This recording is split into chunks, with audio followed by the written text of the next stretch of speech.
Hello, I'm Dr. Carolina Nuti. Welcome to this Inner Voice research section, and welcome William Martin. Thank you. He's a writer. His first book is Forgiveness is Power, and it has been published in several countries now. It has been published in India, in China, in Taiwan, I believe. Yes, and in the West as well, of course. And yeah. And he's also the founder of the Global Forgiveness Initiative. Yes. Do you want to tell me that? Yeah, the Global Forgiveness Initiative is set up to give out free information on how to forgive, and to do that in multiple languages, and just basically gives away a free ebook on how to forgive. And so we promote that on the web, and we use a Google. We've got a grant from Google called the Google Ad Grant Pro, and so we get some free advertising on Google, and we use that to promote forgiveness in different languages, and then people download the book, and that's how it works. Great, thank you. Okay, William, would you like to tell us what do you usually do in your normal everyday life? Well, these days I'm working on building up a YouTube channel, so a lot of my time is spent around thinking about scripts I want to write, and then creating the script, and looking at how to put that together, and experimenting in different ways of making videos, and trying to find my feet and my own way to actually doing it. And also I still do quite a bit of writing as well on different topics. Basically, it's whatever topic inspires me. And then I still do some work for the Finhorn Foundation. I do some work on their digital marketing. So I help create some adverts for their courses and workshops, and put those online and that sort of thing. Mm-hmm. So that's generally mostly what I do. Mm-hmm. So I've been transitioning from, my background was in computer technology. I was doing information technology for quite a few years. So I'm transitioning from doing that kind of work, where I was being a contractor, a freelance contractor, to focusing more on the writing and the creative side. Mm-hmm. That's very interesting, and I can see lots of variety in what you're doing. I would like to know how you decide what to do, because when you have so much choice, it's okay. Well, it's an interesting one, because I basically go by what energy I have. There's things I need to do, like if I need to put some because as well as doing the advertising for the Finhorn Foundation, I'm also building up the advertising campaigns for my own Global Forgiveness Initiative work. And there's actually many more adverts that need to be done on my forgiveness work than I need to do for the foundation, because we're dealing with, like, in the advertising side anyway, I think we advertise at the moment about 16 different languages.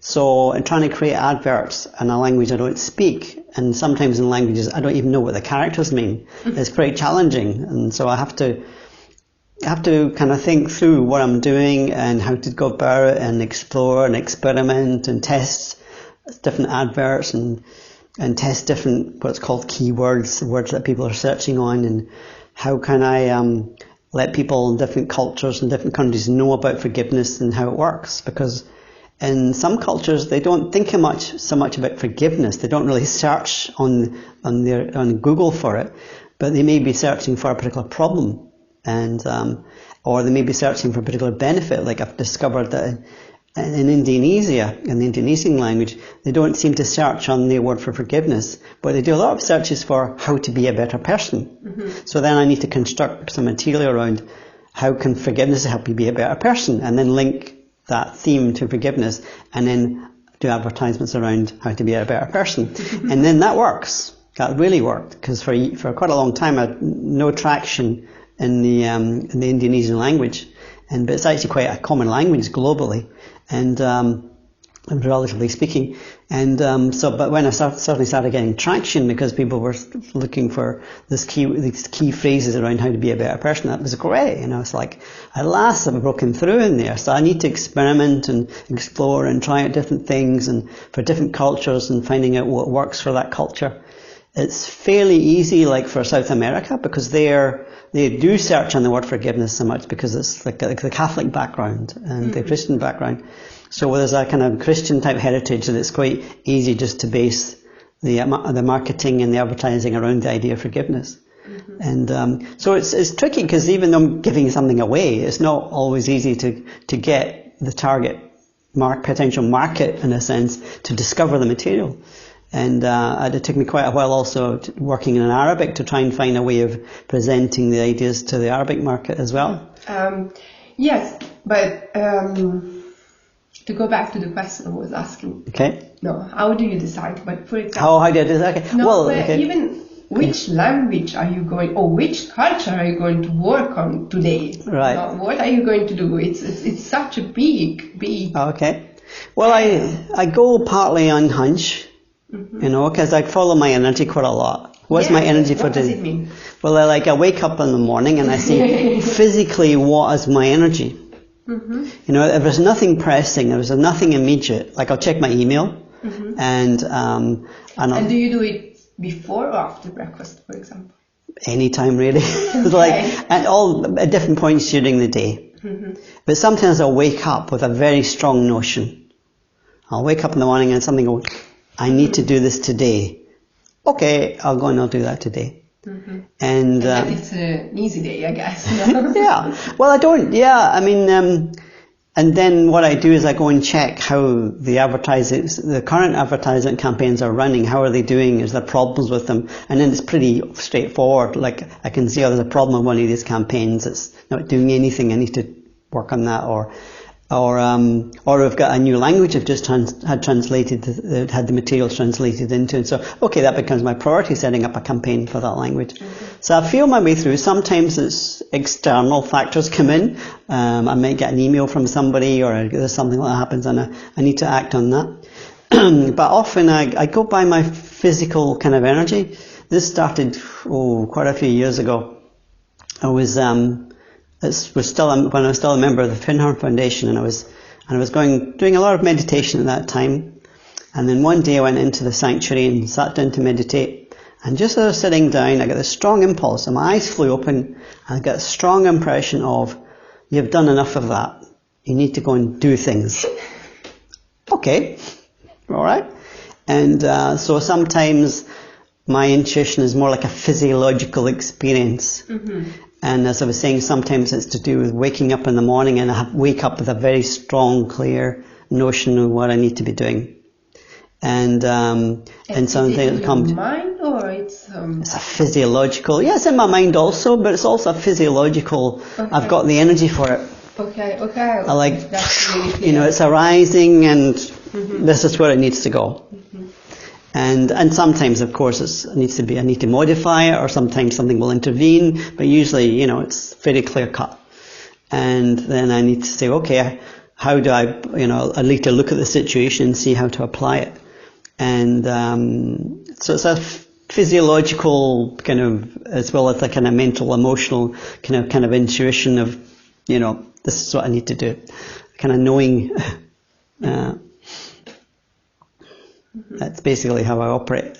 Okay, that's great.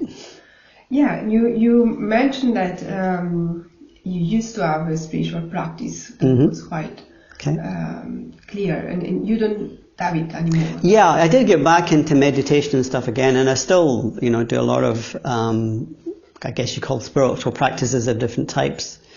But mostly what I do is more like I'm just witnessing what's going on in my body state.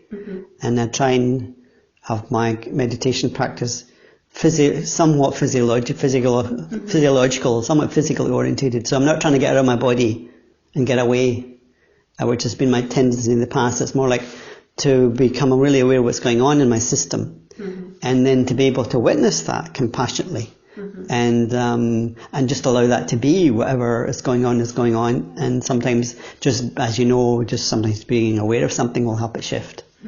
And so while I'm noticing what's going on inside me, just to get that kind of inner smile, that kind of twinkle in the eye, and just be able to look at what's going on inside me from that kind of in the moment, compassionate, concerned awareness.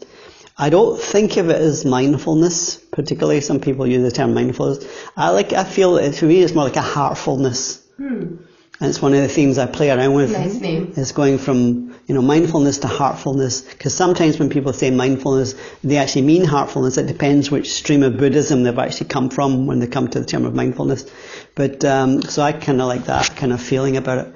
So, because somebody like myself that's come from a fairly technical background, first of all, and electronics and then into computing, it can be easy for me to get into my head. Mm-hmm. And so that's why I like this kind of feeling of heartful connection with my own body state, my own body system, my own with the current moment, and then kind of moving from that kind of space. Mm-hmm.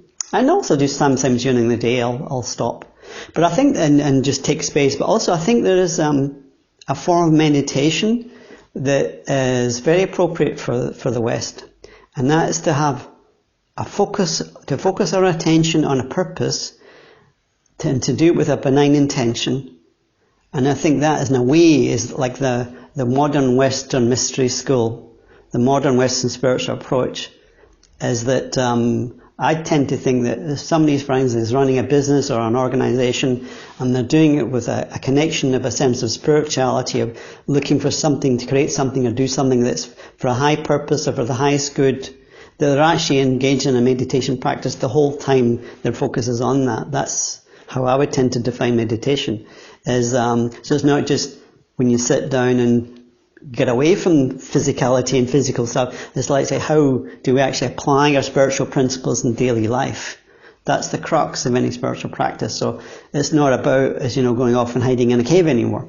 It's about being here on the planet, and how do we bring through our higher impulses? How do we bring through the highest and best within ourselves, and how do we bring that into our daily lives? And to me, that's like, in a sense of inner listening, is to listening to what that is, mm-hmm. listening to where that wants to move me. And I might get a notion, phone this person, or go and meet that person, or make a connection with that person. And so listening to those energies and impulses and to flowing with that has a lot to do with a kind of spiritual practice. So it's an everyday, ongoing, in the moment thing. And sometimes it gets very specific, and sometimes it's more like a general thing. Yeah. Mm-hmm. You said that you are also doing some spiritual practices. Yeah. Can you tell me a little bit more about that? Well, it's just really simple. It's just watching my breath and getting into my heart space. And it's based somewhat on the heart maths. Heart maths, where they focus quite a bit on the heart area and breathing into it and then breathing out a quality from that place. And it's a bit based on that, and I like their approach, because they've done a lot of scientific research to show that it really works. And I like things that are proven. Saves a lot of time messing about, and through the measure people's physiological states and what happens to them when they do this meditation technique. And there's been a lot of research to show that when somebody puts their attention inside their body, that actually has a very calming effect on the nervous system and begins to really slow everything down and allow a more spacious feeling. So I work with that, but I throw in other things as well. And one of the things I do is just get a very simple picture of the Earth, the Earth from space, and kind of sit and look at it, and then maybe close my eyes and have a feeling of what do I want to give? What do I want to give to this Earth? What do I want to give to that space? And then I breathe that feeling in, and then I breathe it out towards the Earth. Breathe it in, breathe it out. And sometimes I shift that to actually breathing out in the location I'm in rather than the image of the Earth. So just explore how I want to work with that feeling this particular day. But it's got a lot to do with this feeling sense of connection and of giving. And sometimes when I'm not sure what else I want to do, I'll just actually focus on forgiveness, because that's something I work with a lot. And just breathing in forgiveness into my heart space, and then breathing out. And how does it feel to do that? And just have that kind of sense of where I'm not a great one for having like a passive, I don't know what you'd call it, meditation style, where I just kind of sit and do nothing. I like to have something I'm doing. It works for me better. Mm-hmm. So I like just a gentle focus Yeah. It really works for me. Yeah, I can see that it works for you. Yeah. It made me feel so peaceful while you were describing it. No, that I can really feel. It's a lovely thing to do. Yeah. And you feel like you're giving something, you know. And I think what it does is like, I play with this thing of this idea where inside us we've got a dragon and we've got an angel. And, you know, that is bringing the angel aspect. You know, and it's nice to know a bit about the dragon and play with it. And the dragons are awesome, yeah. I'm not necessarily saying it was dragons in any way negative, you know. It's just more the earth focus. Yeah, it's the earth focus, right? And then there's the angelic, which is, you know, bringing it. So we need both, you know. We need the dragon to live in these physical bodies, and then we need the angel to help us transform to being aware of ourselves a bit outside, more than the physical body. And so it's a bit of a dance of between those two. So I feel like that kind of exercise, or just that kind of breathing quality into the earth, is like is the kind of angelic part of us getting a chance to get some exercise as well. Yeah. Okay. Mm-hmm. So you are now focusing on the idea of forgiveness. No? Yeah. Okay. And I see like the outcome of these growing in a spiritual way. So I would be very curious to know how you got to this point. Okay. With the actual forgiveness work itself. Yeah. Okay. Yeah. Okay, well there's a couple of different aspects of that. The specifics are that, okay, my nose is itching like crazy, excuse me. A few years ago, I was sitting in front of my computer working on something, and then this idea came into my head. I thought, like, bing, okay, what's this idea? And this idea about a different way of looking at forgiveness. I thought, okay, it's an interesting idea. I'll write it down. So I wrote down the idea, typed it up. And after I typed it up, I thought, okay, I don't know what that's got to do with me, but it was an interesting idea. Okay, all right. Next day, sat down in front of my computer. Bing! Another idea about forgiveness that built on the first one. Okay, it's really interesting. I'll write this one down as well. And as I was writing these things down, there was a feeling that came with it. It was like somebody wiser and smarter and kinder than me was dropping ideas into my head, and I was kind of writing them down. And so it was a lovely feeling. It was a very peaceful, meditative feeling. And so and this went on day after day after day. I just kept writing these things down. Little notes, and I'd add ideas to them, and eventually it got to the point where I thought, you know, oh my God, this is a book. What am I going to do with it? And somebody says, well, get it published. Okay. And so here was I thought, okay, I'm writing this book about forgiveness. I didn't intend to write a book. I didn't sit down and think, I'm going to write a book about forgiveness. What do I know about forgiveness? I mean, I know a little bit, but I don't feel like I know a lot about it. So I had this book, and so eventually, to cut a long story short, Fernhorn Press offered to publish it. So I thought, oh, fantastic. So, because I'd known them, and from years ago, on and off, and so that was really sweet. And then not long after they published it, this Indian publisher picked it up. I thought, okay, that's interesting. It's a very different culture from the West, and they've picked it up. And Fernhorn Press also says, oh, by the way, there's a company in Taiwan want to put it out in Chinese. So, okay, all right. So this confirmed something to me, because at the time of writing the book, I got this very strong impression that it needed to be universal for everybody. So there's nothing in it that quotes any authority outside of the person's own individual authority. So there's no quotes from the Bible. There's no quotes from Course in Miracles. There's nothing like that. It's all, this is your personal empowerment technique. This is forgiveness as a self-empowerment technique. Not a guilt trip, not as being presented as something you should do, but then people not teaching you how to do it. This is just how to do it. And so that became the main energy of the book was to be very eclectic, reachable, usable by anybody, universally applicable. So if somebody from a particular religion wants to adapt it to their religion, of course, no problem with that, very welcome. But the basic core technique is just universal for anybody. So this confirmed to me, as this was happening, that the technique was universal. So I thought, okay, this is good. It's being picked up by these publishers. Thing is, I could wait for decades before the different languages get covered. So I want to help get it out faster. I want to fast track it.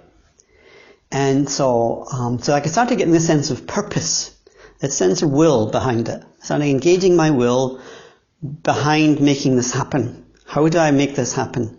How do I fast track this forgiveness material, getting it out there? And so that was the first step, was engaging my will and purpose on the thing. And ideas started to come. And I learned that Google gave grants to non-profits, and which gave them free advertising on the internet through the Google search engine. And it was quite substantial. It's like $10,000 a month worth of free advertising. And so I was like, well, how do you get that? And I looked, you need to set up a charity. Okay, how do I set up a charity? So I had to investigate how do you set up a charity. So I did that, set up a charity, just so I could get this Google grant, got the Google grant. And so I started, and simultaneously to that, I was looking at, okay, I want to get the material out there. The initial book is like 70,000 words. It's going to be very expensive to translate that in all these different languages. So I wrote a much smaller version of it. It's about 11,000 words. And I called that the 4 Steps to Forgiveness.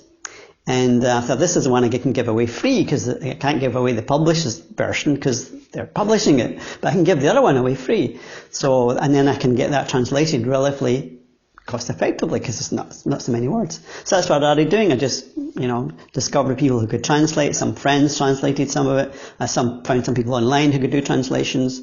And so I started getting these translations done. I got the Google grant. I started doing advertisements in these different languages. And one of the interesting things happened was when the first translation came back. Because the first translation I wanted to get done was Arabic. And for many reasons, partly it was a hunch, and partly felt like, okay, I'm going to have all sorts of technical problems to get Arabic content and work with it, advertise it, get it on a website, If I can solve it with Arabic, I can solve it with any other language I'm going to have to deal with. So that's my acid test that I can do this, to get fast track getting this material out globally. So I chose Arabic, and so the translation came back. And I was working in this translation in Arabic, and of course I can't speak I don't even know what the squiggles mean in Arabic. So I'm looking at these squiggle of the translation that come back, and comes back as a Word document, and I need to format it into web pages, and I need to format it into a downloadable ebook. And so I'm doing this, working with this thing, and I'm going, hey, look at this little squiggly writing. And then this energy came in. It was like, these are my people. I went, what? These are my people. I went, oh, these are my people. These are my people. And I suddenly felt this heart connection with the Arabic speakers of the world. And then that happened with all the languages as the different translations came in. I'd look, oh, look at that. These are my people. So I kept getting this heart connection with the people who the translation was for. And so that went from a mixture of a sense of will, sense of, will and purpose engaged, a sense of a heart connection with the people, and also a sense of how can I use my smarts to maximize my time and energy so that I can make this effective, so I can really fast track it. So it's like it begins to, that to me is a sign of a real solid purpose, is when it engages all these different bits of us. And because I could have set up a website and offered free ebooks, but so what? Who would anybody find it? But it was discovering that this was this grant, and okay, I need to do a bit of implied intelligence here. How to fast track it, set up a charity, how do you do that, and going through these learning curves of things I was completely unfamiliar with, and learning how to do them, and then so I could actually make it actually work technically.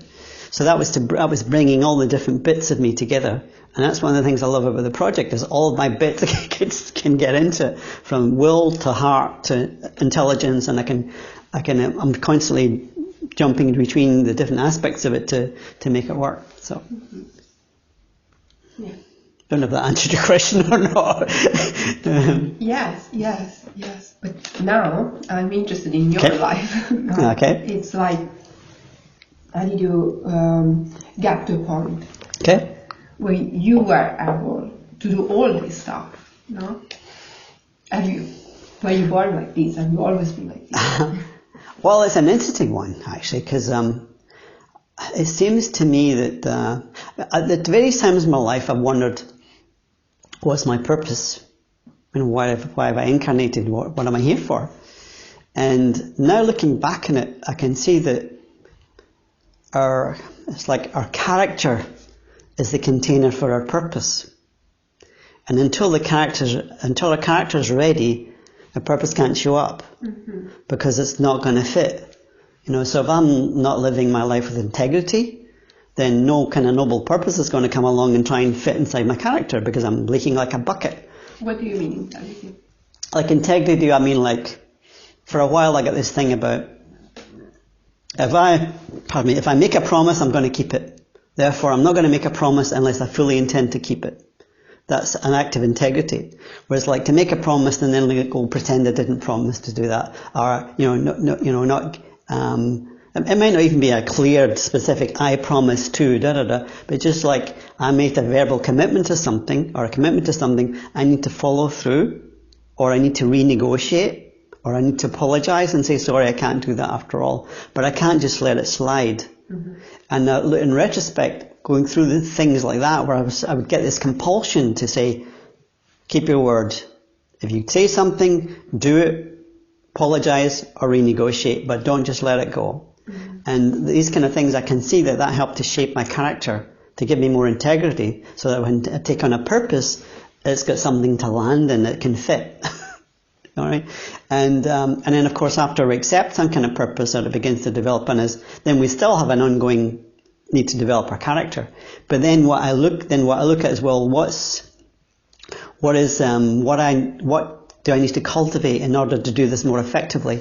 And so my character development becomes about how can I better serve this purpose, and it's usually ways that are fulfilling for me anyway. That makes it more fulfilling, so I can do this task with greater ease or more enjoyment. Or, like, for example, I'm not very good at asking for help, and that's something I'm needing to learn. So I'm beginning to look at, well, I've gotten so far with this project, but it deserves to go to the next level, and in order to do that, I need to learn to ask for help for people and to fundraise, so that I can pay people to do stuff for me. And I don't need to pay me. I'm always happy to do it voluntarily. That's fine. But I need to pay other people to do stuff for me. So that's what I'm looking at doing. And then I need to look at, well, how can I work with other people? Because I've done a lot of it on my own and funded it on my own. I need to break out of that and get more people involved. And because I know from talking to people who have got a bit involved, they really like it. It's a really good energy for them. And the forgiveness energy is a great energy to be working with. And it's actually more than just forgiveness, is it? You're doing great. You managed to go that long without coughing. It's brilliant. No, it's just a surprise. We are going to cut this piece. And so I guess that what I'm finding is that I need to develop my character in specific ways to work on this project, and it's ways I want to develop my character anyways. It gives me an added incentive. It just helps me fine-tune what I need to be working on. And a principle I've worked with for quite a long time is this principle, like, if we're challenged by somebody, then this is part to do with this inner listening thing you were mentioning. If we're challenged by somebody, to look at, well, what lesson can I learn from this situation? But very specifically, what spiritual quality do I need to develop? Or put it another way, what spiritual quality did this person who's confronting me present that I lack? and then look at developing that quality. And that was another way I addressed some issues on my own character and beginning to bring more integrity into my own character. Then when some purpose comes along, I could handle it. Like the forgiveness thing, now I can handle it, or I could begin to handle it. But because it was interesting, when I was writing the book, I would often be kind of writing down the ideas as they would flow, and then I would craft them into whatever, kind of try and make an article out of it, whatever. And I often would feel like, I'm so looking forward to this, when this book is written, because I need to read it. So there's a lot in it for me to learn from. So if nobody else benefits from this, I'm going to benefit from it, because I really need it. So does that come anywhere near your question? How is it for me? What's been my experience of it? Yes. It was more about how did you get to this point? Okay. And yes, I guess. I'm still a little bit curious about your life. So My personal life. Your personal life. Okay. Yes. It's like, what kind of journey did help you to get to this point, to think all these beautiful things and to act in such a way? Right. Well, that was part of it, especially, one of the biggest turns around was that realization that if I'm having trouble with another person, it's not like a vague kind of sense of what can I learn from this. It's a very specific, focused sense of there's something very direct I can learn from this. For example, maybe an example would help. Like, for a while I was working with somebody who I really was having difficulty with, major difficulty. So I would complain about this person to some of my friends, and they would all agree. They'd say, I don't know how you can work with this person, that's so arrogant, blah, blah, blah. And after doing this a few times, I realized it's not helping any. Okay, I get to vent, but it's not changing the situation. I said, am I willing to change the job? No, I want to stay in this job at the moment. So, okay, what do I do about it? Then that's when that insight came. They're presenting us, what is this question? What spiritual quality are they expressing that I lack? Okay, so I thought about that, and I thought, I couldn't think of anything good about this person. I was loaded with judgments about them. And this was long before I did any of this forgiveness work, by the way. And so I wondered, and then I had an insight. They're very bold. They're very courageous. They're very out there with what they're about, with their vision, their direction. They're very out there about it. And many other people, including myself, experienced that as arrogance because they developed to such an extent that we were labeling them as arrogant because they didn't have any of the other balancing qualities. But they were very bold.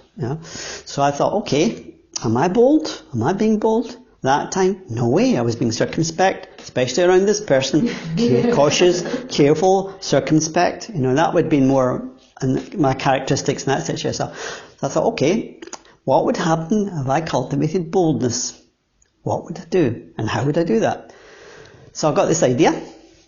And the idea was I would get up in the morning and I'd throw off the bedclothes, and for 12 minutes I would move bold. I would just physically move bold.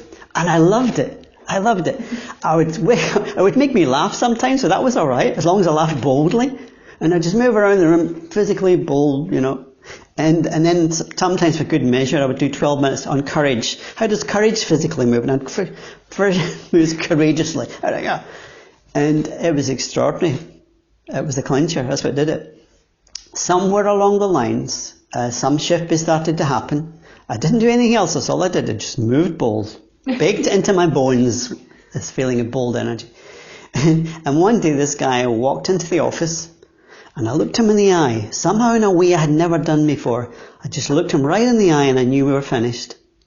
And within a few weeks later, got a much better job and more pay and moved on. And I kind of knew I was finished with the guy as soon as I made that eye contact. I knew that was done.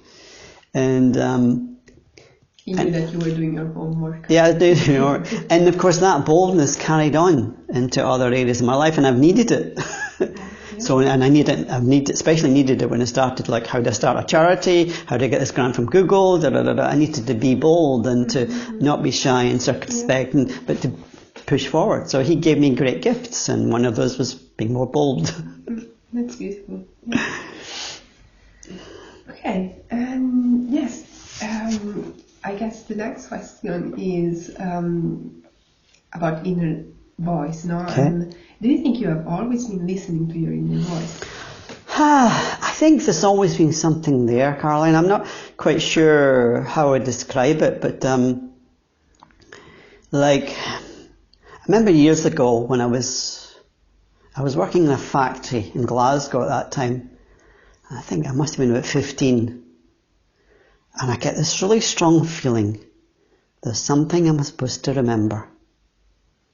There's something I'm supposed to remember. I remember even saying to one of the guys in the factory, I got this funny feeling. We got into some physical, a couple of factory worker guys, and again, I was 15 and he was an older guy working in the same factory. So in this kind of philosophical conversation between two working class guys, sort of along the lines of, I've got a feeling like there's something I'm supposed to do, like something I'm supposed to remember. He said, and he kind of can't remember what he said, but he just kind of wasn't sure what to make of this. But then later, years later, this feeling carried with me, and it kept me searching and looking, the sense of looking for something.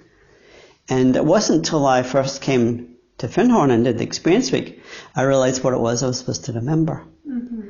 And we were sitting doing the Experience Week, and in 1975 I did the Experience Week for the first time. And I was sitting there in the Experience Week, and we're reading a book by David Spangler. Part of the Experience Week, in those days we would read out of David Spangler's book, Revelation, Birth of a New Age. And we would take turns going around the circle and one of the sessions talking about sections from this book. And then he was talking about this emerging New Age thing, as it was called then. Now, I don't know what we call it now, but that's what they were calling it then. And I suddenly knew that was what I was supposed to remember. This is what's going on, and I want to be part of it, or I'm supposed to be part of it, or I'm intending to be part of it. But that's what I was supposed to remember. This new emerging consciousness and shift in humanity that's going on. And that's it. That's what I was supposed to remember. So, Tony, this sense of this knowing, this semi-tangible, intangible feeling of searching for something, looking for something. You could say it's a voice, but it's more like an impulse as much as a voice. And so that's kind of always been there in some shape or form, I think. Mm-hmm. And sometimes it would pull me back from doing something really stupid when I was a youngster. And don't do that. Okay. Sometimes it would take those kind of forms. Okay. Or a sense of what we call moral imperil, like something wasn't a good direction to be going in, it just wasn't right for you. I mean, so it's just, generally, it could be just a kind of sense of voice of conscience, but like a physiological, very tactile sense of conscience.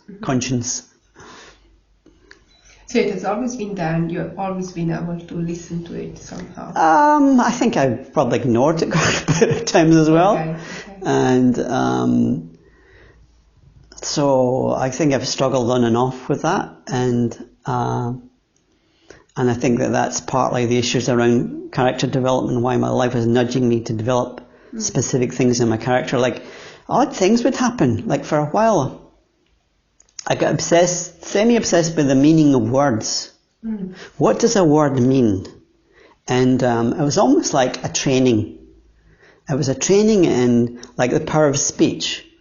Like, when you speak, that's a power. Like, so how am I using that power? And I got really intrigued by this idea. This is a power. How do I use this power? What's the effect I have on other people? Mm-hmm. So if I want, if I'm power hungry, which I'm not particularly, but if I had more power, what would I do with it? And how do I use the power I have already? And do I use it constructively, use it well, and kind of looking. And so I get obsessed with the meaning of words, sort of semi-obsessed. And I would look up what words meant. And obviously, a lot of the time they use a word, to use a similar word to define it, and then use another word, and you end up going round in a sort of circle or a square. Bum, bum, bum, bum. This means that means that means that means that. And you're back to the first word, but they still haven't really explained what that word actually meant. So rather than using dictionaries, I started using more like etymological dictionaries, or the ones that describe the root source of the word and what that meant. And sometimes that would help. So I got this thing about what does a word mean? How am I using it? Am I using it properly? And I started to learn, because I left school at 15, so I started to learn grammar, how to write properly. And because I've got these impulses to do things, and they would nag me, and eventually I would do something about them. So it was like actually being nagged into things, and then I would do them. And then later, looking back at it, I think that was really good. I started figuring out how to use grammar and how to use words and how to be precise. And then I got another obsession for, well, I was getting very precise on how I spoke. Because growing up in Glasgow, we tend to let words all run together. And the T's disappear and the G's disappear, and and to some extent. So I'm going to discipline myself to pronounce T's and G's and articulate. And somehow there's a link between precision of speech and precision of thought. There's some kind of partnership goes on in that. And as I was exploring precision of speech, I felt like my thinking was getting clearer and more precise. So affecting your mind as well. Yes, yes.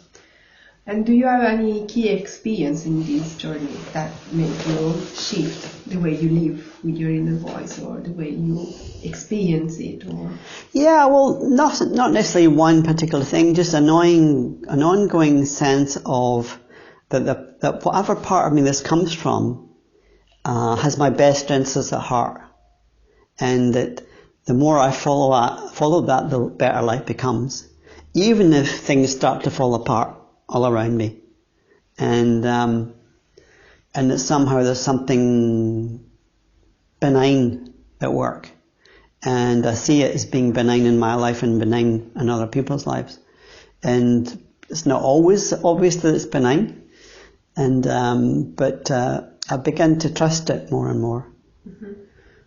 So I'm not sure I would say any one specific thing. It was just like an ongoing relationship. And sometimes feeling like in real times of doubt and self-negation that, oh, why am I here? That something would come in, like a compassionate presence, non-judgmental compassionate presence. So I would feel all my going on, and it was almost like I was held in something at the same time. And so there was like that kind of thing, and then even, I don't know if this is relevant or not, but just I remember a daft insight I had when I was about 10 or 11.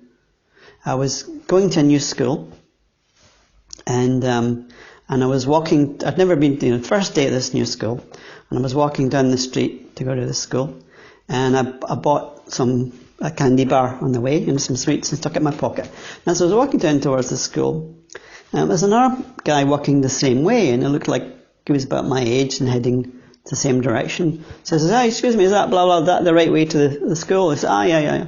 So I ended up walking beside him, and I pulled out a sweet, a chocolate bar, whatever it was, broke it in two and gave him half of it.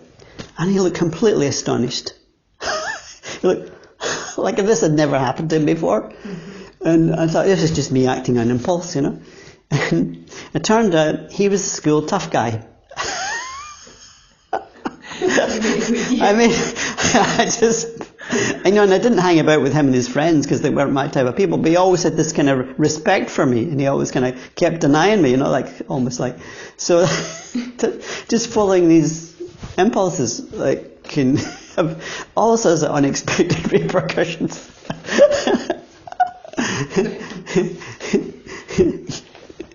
Well, we are coming to an end, and I would like to ask you if you have anything you would like to say to people who are listening to this interview. Okay. Let me think for a moment. I've got a few points. Let me see if there's any of these. And then I'm also going to ask if you have anything else that you would like to say in general, but this is specifically to those who are listening to this interview. Okay. I really feel the whole thing about purpose, having a sense of, because I've often talked to people and I've often had this experience myself, is what's the purpose of my life? How can I get a sense of meaning out of life and a sense of direction? And it's only really looking back on it I can see how much that was dependent on my character. So the first purpose then is to develop our character. And often the very things we need to develop our character to the next stage is right in front of us. It's right there. And so that was the thing I kind of learned looking back on it. And that, and for me to have tried to tap into any other purpose before then would have been too much, because I didn't have the stability of character. I didn't have the qualities developed to be able to handle the specific purpose I'm handling now. Mm-hmm. And maybe somebody else could, but I couldn't have. I was too shy. I was too withdrawn. I was too whatever. And so I needed to develop my character to the point where that purpose could fit into my character. I could be a container for that purpose. And so, as I say, the character is a container for a purpose, and so we need to mould that. So I've always got something to do. So for a while when I thought, well, I don't really know what my purpose is at the moment, so I'll cultivate kindness. So I specifically cultivated kindness.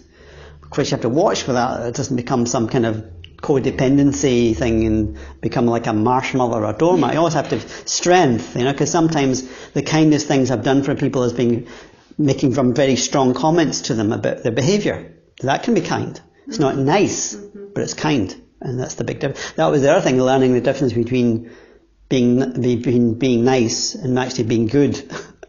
Because sometimes nice isn't good because it's hiding stuff.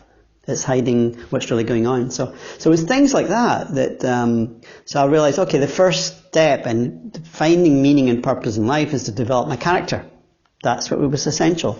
And that in itself is a useful thing to be doing anyway, and it gives us something to focus on. And then what seems to happen, as far as I experience, is we don't find our purpose finds us. It shows up. This thing they say, like when the pupil is ready, the master will appear. Mm-hmm. Like, well, when our character is ready, the purpose will appear. It goes, ding, there it is.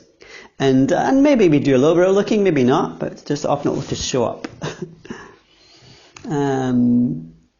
So in terms of inner listening, I think the thing would be to listen to which part of that person is calling to them, and to trust that. Like, what part of you is calling to be developed?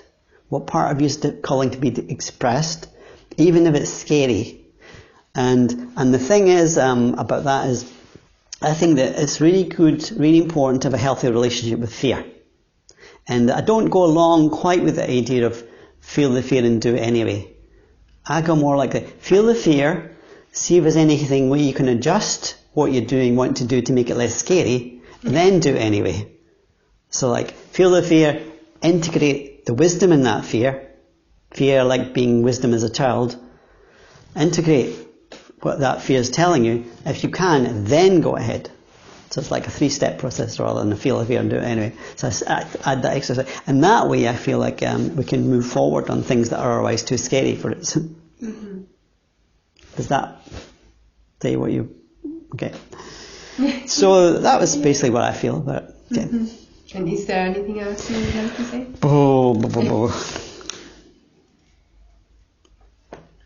Yeah. I would love to be so well organized. Sorry? I would love to be so well organized. Okay. My notes. Yeah, that's great. That's fine. Yeah, I think that one of the signs is, I think I go along with something you said earlier, that a purpose might not be for life. It can be a purpose for a while, and then we move on to something else. And that's happened to me a few times as well, because I've had other purposes, and maybe you even have 1 or 2 purposes going at the same time. But I think one of the characteristics of a true inner core purpose is where, as I say, our sense of will is engaged, because that helps us carry through the difficulties and challenges. And then the sense of heart connection with the people that we're serving through whatever project we're working on, but also heart connection with the people who are helping us. And because sometimes what can creep in is we can end up using other people and seeing them just as a means to an end. I've got this wonderful purpose, therefore I can just use people to help me support that purpose. And it's the shadow. Mm-hmm. The shadow of purpose that creeps in. So I have to watch that and keep a heart connection with people.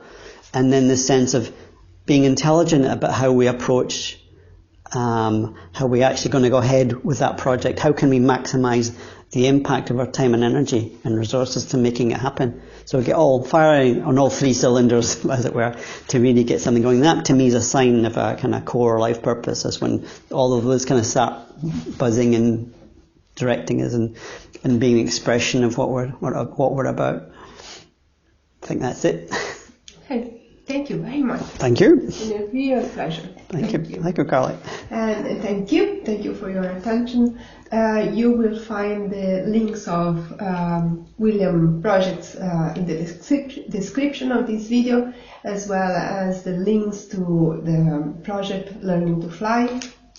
And if you would like to support this dream, you can become a patron on Patreon. As I was telling you before, I've just received a big donation. So wonderful, well deserved. Just this morning. So fantastic. This is going to be the first interview fully sponsored. So I'm really full of gratitude and fantastic, encouraged. Thank you very much. Thank you.